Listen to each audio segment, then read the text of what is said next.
Dude, I don't know. You don't know how to stand up there. Do you want me to start with that? Sure, start with that. Why don't I start? You can take it. We'll finish it. Yeah. Okay. All right. You guys, when we're done, we have a statement from Candace Avalos that I'll read, or, yeah. Let's stand on this side. First, everybody, yeah. Come on up. Kenzie, come on up. On this side. Yeah, why don't you just pop in right Okay. there. And You want to just start it? Yeah, I'll get Okay, started. here we go. Okay. Well, good afternoon, everyone. My name is Nathan Vasquez. I'm the District Attorney for Multnomah County, and thank you for being here this afternoon. We're here today to announce that from the District Attorney's Office perspective, we have filed charges in the case involving the fire that occurred at the Mill Park neighborhood. This is, of course, the fire that damaged Councilor Avalos' home. And after a thorough review of the evidence, the District Attorney's Office has determined that the appropriate charges for this case will be reckless burning and then 3 counts of criminal mischief in the 2nd degree. A probable cause affidavit is in the process of, it's been filed, and it will outline kind of the basis for these criminal charges. Throughout this process, the District Attorney's Office, and particularly my Deputy DA, Mackenzie Ludwig, has worked very closely with the Portland Fire Bureau and the Portland Police Bureau on what has been a very careful and thorough investigation. And as a result of that, as I think has been reported, an individual has been arrested, and we are proceeding forward. I want to take a moment and just say that I particularly appreciate the work that Portland Police put into this, as well as the Portland Fire Bureau. Certainly this is an incident that got a lot of attention from our community, as it should, and I know that it had deep effects on Councilor Avalos. She and I had an opportunity to speak today, and we've spoken a few times here in the past few weeks, and certainly from my perspective, I'll tell you that I have a great deal of empathy and understanding, and if something, I can't even imagine if something happened like this to me and my family, and so I'm so happy that she's safe and that police have done a very thorough job in bringing this to at least this point of conclusion, and from there this office will be working through the process to, yes, speak with the victims in the case, and then work this through the criminal process to really seek to hold this individual accountable, and then also look at how do we help this individual through the system to get to a place where hopefully we don't find ourselves in this situation with this individual again. We have today here, we're very fortunate to have Chief Day and our fire chief here. We'll have them speak here in just a moment. Thanks. Chief? Thank you, Nathan. Bob Day, Chief of Police. I want to start by once again expressing our empathy and recognition of the trauma for Councilor Avalos in particular, and also other neighbors that were certainly impacted by this. Also want to thank the patience of all those involved, including our Mill Park community in the greater Portland area, as we have diligently worked through this investigation over the last week and a half. Also want to just really thank the Portland Fire Bureau for their partnership, and in this particular area of expertise, it really is a partnership. They can speak more clearly to the role of their fire investigators, but this was a really hand-in-glove, methodical investigation that was done. The investigators for the Portland Police Bureau that I can speak to put in numerous hours, sacrificed a lot of personal time, canceled vacation to be able to be available for this, to work this diligently through. We were in regular communication last week a couple different times with the counselor's office. Fire chief and I met with her one day last week, and I also know she was briefed along the way by the Public Safety Service area. We take any act of violence very seriously, and certainly the belief or maybe some early on indications of this potentially being political violence was definitely top of mind for us. We recognize the visibility and the role of the counselor in the city of Portland, and certainly consider that along with all the other possibilities that we may be faced when we conduct an investigation. We followed the facts of the case, identified the individual. East Precinct officers were able to take him into custody today, and then Detective Hopper and fire investigator Anderson, I believe, were able to gain more information through their interview with him today. So really good work. Once again, thank everybody for their patience and their confidence in us as we move through this investigation, and pleased that we can bring it to a conclusion at this point, as the DA mentioned. And I'll turn it over to Fire Chief Johnson. Good afternoon, everybody. I'm Lauren Johnson, the fire chief, and at the risk of repeating what the DA and the police chief have said, we're thankful that we've come to a conclusion for this case. And I want to thank both the partners that we've got in the Police Bureau and the partners at our county and throughout the city who have kept information flowing in all directions, really, to provide as much information about this case as we could as that time went on and eventually led us up to here today. As Chief Day mentioned, we do have a great partnership with our fire investigators who are working hand in hand with the Police Bureau, and I'd like to just echo the sentiments that they worked around the clock to provide a resolution to this case, and we're thankful for all those that work behind the scenes. And again, just really express our condolences to those who were affected by this incident and want them to know how important it is to us to continue to work to keep their community and all of Portland safe. Thank you. As I had stated earlier, I had an opportunity to speak with Councilor Avalos, and she asked that my office read a statement that she prepared. She was certainly invited to be here today as well. And the last thing I'll do is just echo the sentiments of the working relationship, as I personally work with these particular investigators, and they do excellent work for our community. If it's okay, can we send the statement, or do you want me to read it? I'll read it just because she asked that it be read. So if you'd like, I'm happy to read it. Okay, thank you. I didn't bring my glasses. All right. Can I have it back from you then? Yes. All right. And I believe that Councilor Avalos will send it out as well. This is the statement that was sent to me today from Councilor Avalos. After speaking with District Attorney Vasquez this afternoon and learning more about the arrest of Vashawn Locust, I have a clear understanding of what happened and the conditions that led to the fire at my home. I'm still learning about Mr. Locust and don't want to speak about him as an individual yet, but I do hope to connect with him when the time is right. I want to thank the investigators for their careful work, and especially DA Vasquez for taking the time to outline what options exist to ensure Mr. Locust receives the help he needs. When I asked for patience and cautioned against speculation last week, it was because we are living in a moment where deeply rooted, preconceived ideas about homelessness are being reinforced and weaponized against our most vulnerable neighbors. Across the country, we're seeing the dehumanization of people experiencing homelessness pushed at the highest levels of power, used to justify cruelty instead of care, and that national climate inevitably shapes how we see and treat one another here at home.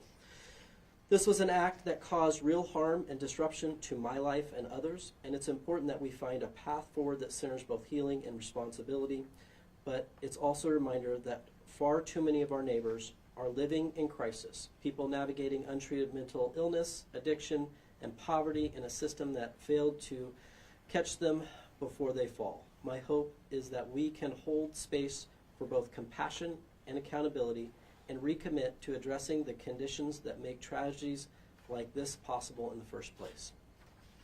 It's a statement of Councilor Avalos. At this time, if it's okay, we'll make some time for questions. Go ahead.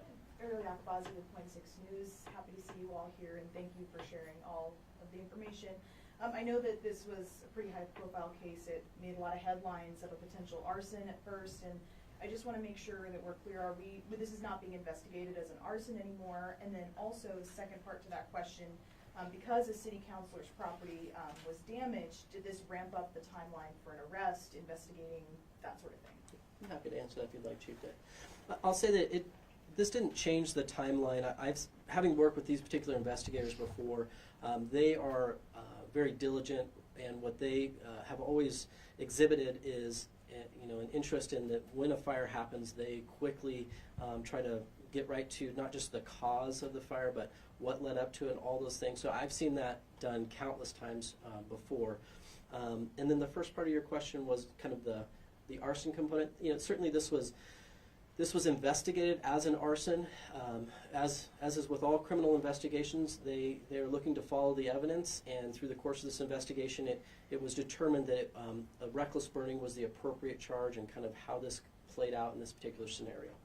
Mr. Vasquez, Chief Day, we've been scouring the court record, and it's clear that there was many interactions between law enforcement and the suspect in this case prior to today. Is this a revolving door of justice? I mean, we're seeing clearly many of prior contacts, treatment plans, mental health treatment, and yet here we are today. So this isn't a revolving door. This is one where we've spent a lot of time really trying to address the mental health issues. And I think this case is, I don't want to overstep on this particular individual, but there is a greater, issue within our community, and that's mental health and the complexity that goes into that.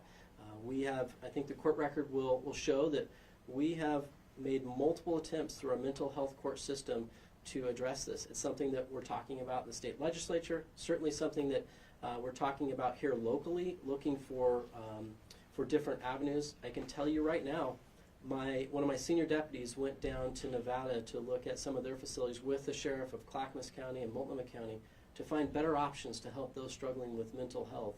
And so it's an issue that we are intensely working on, and I think this case highlights some of those challenges. But this isn't a situation of a revolving door of justice. I think it's the complexity of mental health. Chief, anything to add? No, I think he covered it. I think that's fine. Well, if I could ask you a follow-up, sir. My understanding is arson investigators, perhaps this is a better question for the fire bureau, did speak with the suspect in this case, and he cooperated and offered a statement. Can you just one of you can relay a little bit more about what he said? I mean, it sounded like he was trying to stay warm or something like that? I'm not gonna comment on the details of the investigation at this point. I don't want to speculate. I haven't, been in those investigative rooms. I just have been briefed on the fact that we have an arrest and we've developed probable cause and submitted that to the DA's office. But I don't want to speculate right now on what he said. We'll be sharing that more as we go forward through the court process. Totally understand that, Chief. But of course, motive is such a huge community concern with this case. So is there anything you can add on that? Yeah, we're comfortable based upon the information we received that as outlined in the charges, and I'd certainly defer to the DA for that explanation, but reckless burning is not arson, and so we're definitely comfortable in those charges based upon all the information, including the interview that were done earlier today. Yeah, and I'll tell you just so that there's no spoilers here, well, I guess this is a spoiler, is that the probable cause affidavit will address that directly. It will tell you exactly kind of the discussion that those investigators had with him. This is a court document, obviously, that we're filing for the probable cause, so it'll be a matter of public record. But in there, this individual talks about the need for a warming fire on a cold night. There was a fire that got out of control. It wasn't, there was no political motivation. There was nothing that indicates he had any knowledge of who lived in the area even. Thank you. I have a question kind of bouncing off of that. This might be a question for you guys as well. High homeless population here in Multnomah County. You can't ignore that. And we're entering the colder winter months, and people are using fires to keep warm, and maybe space heaters. And how often do you see maybe incidents like this? Maybe not to this extent, because this was a pretty big deal. But how many incidents do you see around this time of year similar to this? Sure. Now, I'm happy to defer to the fire chief. I've looked into this myself, but however you'd like. Yeah, no, I'm happy to answer that just because preparing. Could you come to the microphone, Yes. please? Thank you. Sure. So we look back at last year's fiscal year and almost 3,000 reports, so 2,969 fire reports that we looked at. Roughly half of those were associated with maybe a houseless population starting a fire or using a fire in one way or another. So that's almost half of those. And of those, we sustained 10 civilian injuries and 1 death, and about $3.12 million in damages were associated with these events. Most of those things are fires that are started in rubbish, trash, or some kind of waste fire.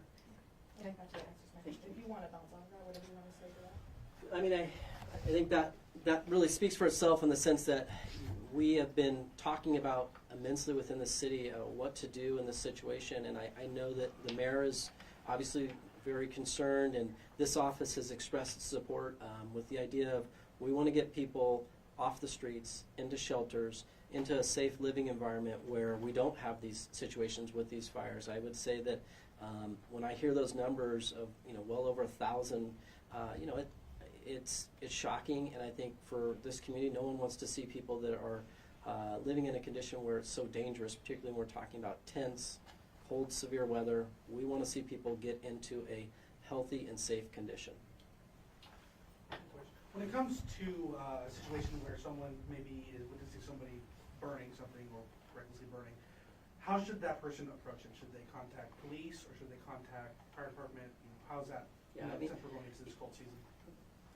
I'll grab this one. It's just it's a 911 call, and they should request a fire response. I know the 911 operators do a great job of kind of filtering through and making that determination. But when we're seeing fires out there, and I get emails, contact about it, and we direct people to have a response because we want to make sure that doesn't get out of control and get to a situation just like this where people's lives are greatly harmed. Anybody else? Gone. All right. Thank you. Thank you, everyone. Thanks so much.